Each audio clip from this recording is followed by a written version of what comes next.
says he doesn't believe you're implicated in these files, but many of your friends and donors may be, and he says that's why the Justice Department is redacting them and slow-walking the release. Is the Justice Department protecting any friends or donors, sir? So this is a Democrat hoax that never ends. You know, it reminds me a little of the Kennedy situation. We gave him everything over and over again, more and more and more, and nobody's ever satisfied. From what I understand, I could check, but from what I understand, thousands of pages of documents have been given, but it's really a Democrat hoax. By early 2026, the Epstein files resurfaced not as a revelation, but as a test of power. Millions of pages were released by the Department of Justice, yet the controversy only widened. According to public reporting, roughly 3 million pages of records were made public under a transparency law signed by President Donald Trump himself. The scale sounded decisive. The effect was not. Instead of closure, the release exposed the limits of presidential control once law, courts, and institutional process take over. Trump promised transparency, but the machinery he set in motion no longer answered to him. What followed was not a breakthrough, but a slow erosion of leverage, as expectations collided with legal restraint and political reality hardened around him. In late 2025, President Donald Trump made a decision that would later narrow his own room for maneuver.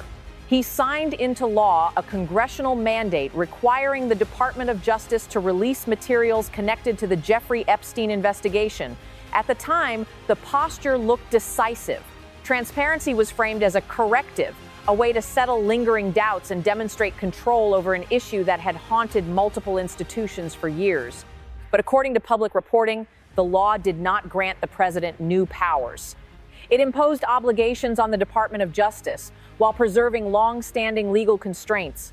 Prosecutorial discretion, judicial oversight, and statutory privacy protections were left intact. Trump appeared to treat the act as a political lever. In practice, it was a procedural trigger that shifted authority away from the White House. The blind spot was structural. Once the statute took effect, the Department of Justice became the primary actor. Officials were required to comply with the law as written, not as politically interpreted. That meant staged releases, extensive redactions, and internal review processes grounded in federal rules rather than presidential messaging. According to official statements, the department emphasized legal compliance and protection of third-party privacy, not narrative resolution. This distinction mattered. Trump's public posture suggested a clean break with the past. The institutional reality delivered something else, volume without finality. The president could point to the law he signed, but he could not dictate how prosecutors interpreted disclosure requirements or how courts would respond to challenges. The release process unfolded on bureaucratic timelines, not campaign rhythms. As the first batches of documents emerged, expectations surged faster than facts. Supporters anticipated definitive answers. Critics anticipated exposure. Neither side received what it wanted. According to public reporting, no new criminal charges followed directly from the disclosures, and no court declared the department in violation of the statute. The system operated as designed, not as dramatized. That outcome carried a political cost. Trump had attached his authority to a promise whose execution he did not control. Each clarification from the Department of Justice reinforced the same message. The law governed the release, not the president's preferences. Transparency became a legal process, not a political weapon. And with that shift, the balance of power quietly moved away from Trump, leaving him tied to a law that limited his influence more than it extended it. As the document releases accelerated, the White House and its allies leaned heavily on a single figure: 3 million pages. The number was repeated as proof of compliance, scale, and seriousness. According to public reporting, the Department of Justice confirmed that roughly 3 million pages of material, alongside thousands of images and videos, had been made public in phases. On paper, it was one of the largest disclosures tied to a single criminal investigation in modern U.S. history. But the emphasis on volume revealed a second miscalculation. Trump's posture assumed that quantity would translate into authority. It did not. For the public, 3 million pages raised expectations rather than settled them. For legal observers, the figure said little about substance.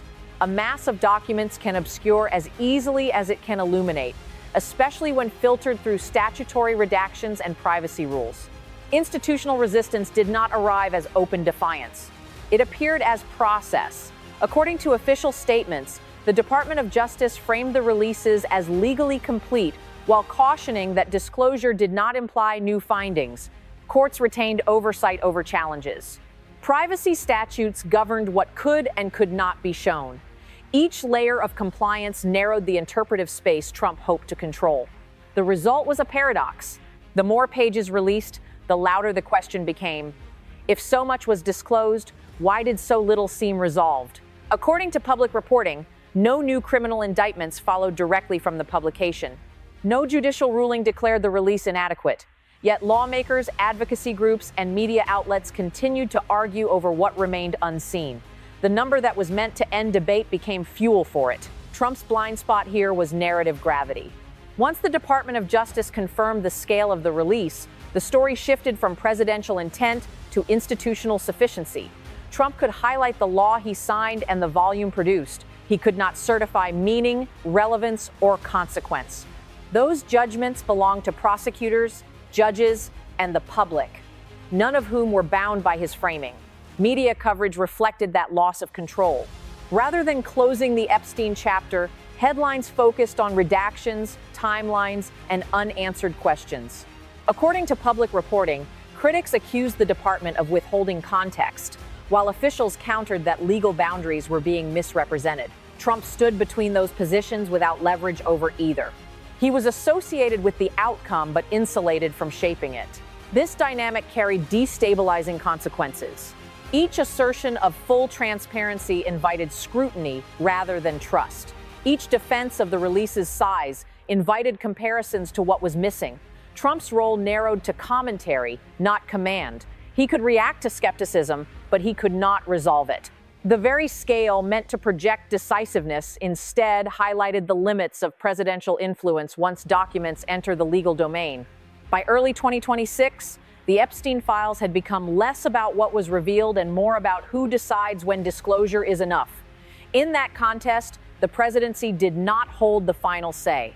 And as the controversy stretched on, Trump's remaining options continued to shrink, defined not by how many pages were released, but by how little control he retained over what they ultimately meant. What made this moment especially damaging was its permanence. Institutional limits, once activated, do not recede when political attention shifts. According to public reporting, the Epstein disclosures entered a maintenance phase governed by filings, motions, and archival process, not executive will. That meant the controversy could linger indefinitely without producing resolution. Trump faced a system that neither escalated nor concluded, only persisted. In that environment, time itself became an adversary. Each week without closure reinforced the same perception, that the president who promised to force transparency had instead demonstrated how little authority remains once the law begins to operate on its own terms. By the time the Epstein file dispute reached its most intense phase, President Trump's position had narrowed to implication rather than instruction. His posture suggested that if the Department of Justice truly wanted to, it could go further. That assumption collided with a reality Trump had underestimated from the start. Once disclosure enters the legal system, presidential authority does not expand, it fractures. According to public reporting, the documents at issue were governed by three immovable pillars. None answered directly to the White House. None could be overridden by political pressure. Together, they formed the core constraint that turned Trump's transparency promise into a prolonged standoff. The first pillar was prosecutorial control inside the Department of Justice. Federal prosecutors are bound not only by statute, but by precedent and internal standards that sharply limit discretionary disclosure. Once the Epstein materials were classified as investigative records, decisions about release fell to career officials operating under rules designed to resist political interference. According to official documents and statements, prosecutors were required to assess each file for relevance, privacy exposure, and potential legal harm. That process is slow by design. It does not accelerate to satisfy public impatience or presidential frustration. Trump's blind spot was assuming that a transparency mandate created flexibility. In reality, it triggered caution. The Department of Justice had every incentive to demonstrate procedural discipline, not speed. Any deviation risked court challenges, sanctions, or future reversals. As a result, the department's public posture emphasized compliance, not completeness. It released what the law compelled, no more, no less. Trump could criticize the pace or tone, but he could not alter the criteria without rewriting the statute itself. The second pillar was judicial control. Once disclosures began, courts became the final arbiters of dispute. According to public reporting, challenges related to redactions, privacy claims, and scope were either anticipated or actively reviewed. Judges, not presidents, decide whether information must remain sealed. Their analysis rests on constitutional protections, statutory interpretation, and established case law. Political urgency carries no legal weight in that calculus. This mattered because it stripped Trump of escalation options. He could not order judges to compel further release. He could not penalize prosecutors for obeying court guidance. Each time critics demanded more transparency, the answer returned to the same place: litigation pathways and judicial review. The process did not bend. It absorbed pressure and redistributed it back onto the presidency. The third pillar, and the least visible, was statutory privacy protection. Federal law imposes strict limits on the disclosure of sensitive personal information, particularly involving victims, witnesses, and third parties not charged with crimes. According to public reporting, much of the Epstein material intersected directly with these protections. Names, communications, and identifying details could not be released without violating federal standards. Redaction was not optional, it was mandatory. Here again, Trump's framing ran into institutional gravity. He spoke of transparency as if it were binary, released or withheld. The law treats it as conditional. Disclosure is permitted only within narrow lanes. Exceeding them invites lawsuits, injunctions, and long-term institutional damage. The Department of Justice had little choice but to err on the side of restriction. That choice frustrated activists and lawmakers alike, but it insulated the department legally. Trump was left to absorb the political backlash. As these three pillars interacted, the structure became unmistakable. The Epstein files were no longer a political instrument. They were a managed legal process. Trump could signal dissatisfaction, but signaling did not translate into leverage. Each attempt to imply that more could be done only highlighted how little authority he retained over the outcome. This was the true climax of the controversy, not the release of documents, but the realization that the presidency had become a spectator to its own promise. Trump had tied his credibility to transparency, yet transparency was now defined by institutions designed to resist executive influence. According to public reporting, even allies acknowledged that the White House lacked a mechanism to compel further action without violating the very law it celebrated. The consequences were destabilizing. Supporters interpreted the constraints as obstruction. Critics interpreted them as evidence of concealment. The Department of Justice interpreted them as routine compliance. Trump occupied an uncomfortable middle ground. He was associated with the process but excluded from its control. Each institutional response narrowed his options further, forcing him to choose between escalation without authority or retreat without resolution. By early 2026, the dynamic had hardened. The Epstein files ceased to be about disclosure and became a case study in institutional limits. Trump's presidency, often defined by confrontation, found no opponent to confront. Courts do not respond to rhetoric. Prosecutors do not answer to implication. Statutes do not negotiate. The system did what it was built to do: absorb pressure and deny personalization. This is where Trump's miscalculation fully surfaced. He treated transparency as a political act. The law treated it as a legal obligation. Once the switch was flipped, the machinery moved on its own terms. No amount of public insistence could speed it up or deepen it. The presidency had initiated the process, but it no longer directed it. In the end, the Epstein file dispute revealed something larger than any single release. It exposed the boundary between presidential power and institutional permanence. Trump promised to open a sealed chapter. What he actually demonstrated was how quickly authority dissolves when it collides with courts, prosecutors, and statutory law. At the peak of the controversy, he was not blocked by opponents, he was constrained by the system itself. And as those constraints settled into place, one fact became unavoidable. Trump was no longer shaping the outcome, only reacting to it, with each institutional wall leaving him less room to maneuver than before. By the time the institutional limits became undeniable, the Epstein files had stopped functioning as a legal issue and hardened into a political liability. President Trump's posture shifted again. He no longer spoke as the initiator of transparency, but as its critic, suggesting that the outcome fell short of public expectations. That adjustment carried its own cost. According to public reporting, the debate moved away from what the law required and toward what Trump now appeared unable to deliver.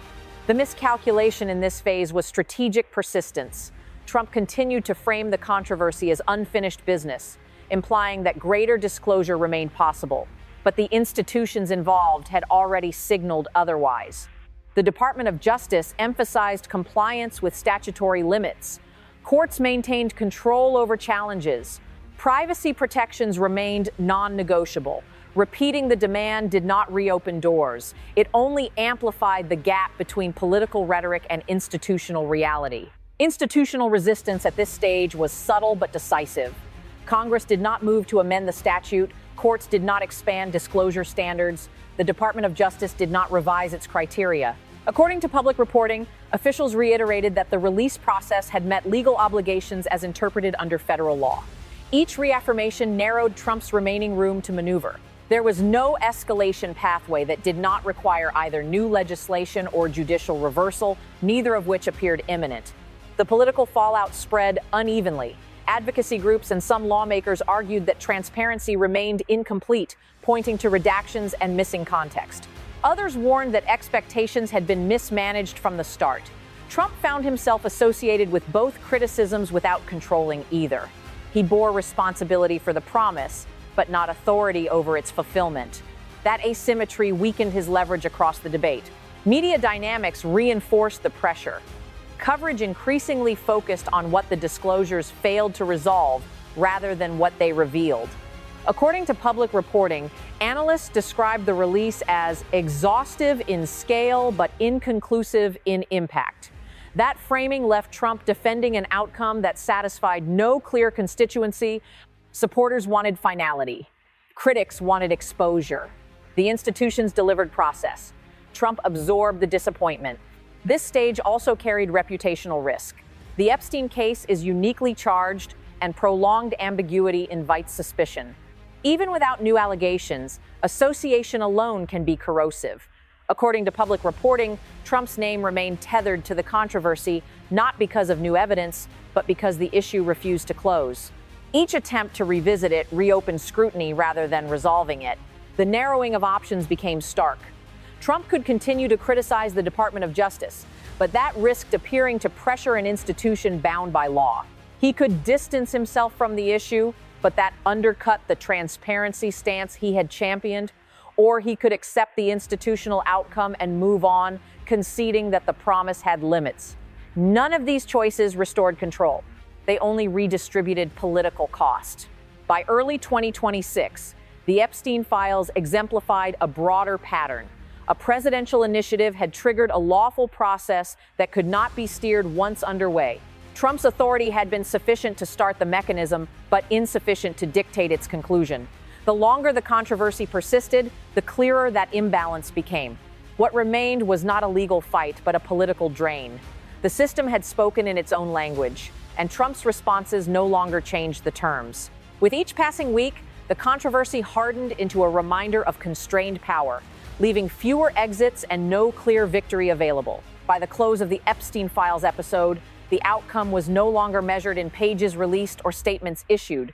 It was measured in constraint. President Trump had initiated a transparency process that moved quickly beyond presidential reach, leaving him to confront a result defined by law, not leverage.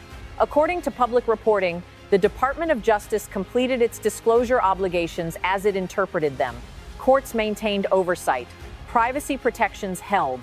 The system arrived at a stopping point without delivering the political clarity Trump had implied. What Trump was left with were narrowed options, each shaped by institutional reality. He could continue to argue that disclosure was incomplete, but without a legal mechanism to compel further release, that posture carried diminishing returns. It framed frustration without producing change. He could distance himself from the issue entirely, but doing so undercut the promise of transparency that had anchored his involvement in the first place. Or he could accept the institutional outcome and move on, acknowledging that the process had reached its lawful limit. None of these paths restored control. They only redistributed cost. The Epstein files had become a case study in how presidential authority initiates action but does not guarantee resolution. Trump's role shifted from decision maker to commentator, reacting to developments he could neither accelerate nor conclude. According to public reporting, no new legal findings emerged to justify reopening the process, and no court signaled a willingness to revisit the standards applied. The broader implication was unmistakable. The controversy demonstrated that transparency, once codified into law, ceases to be a political promise and becomes an administrative obligation. It runs on statutory language, judicial review, and procedural caution. In that environment, the presidency does not command outcomes. It absorbs them. Trump's attempt to frame disclosure as a decisive act instead revealed the durability of institutional limits. This did not produce a single dramatic failure. It produced something more enduring, a slow erosion of leverage. Each institutional reaffirmation narrowed Trump's ability to reshape the narrative. Each week without closure reinforced the same conclusion. The system had finished its role, even if public debate had not. In the end, the Epstein files were less about what remained hidden than about what was exposed.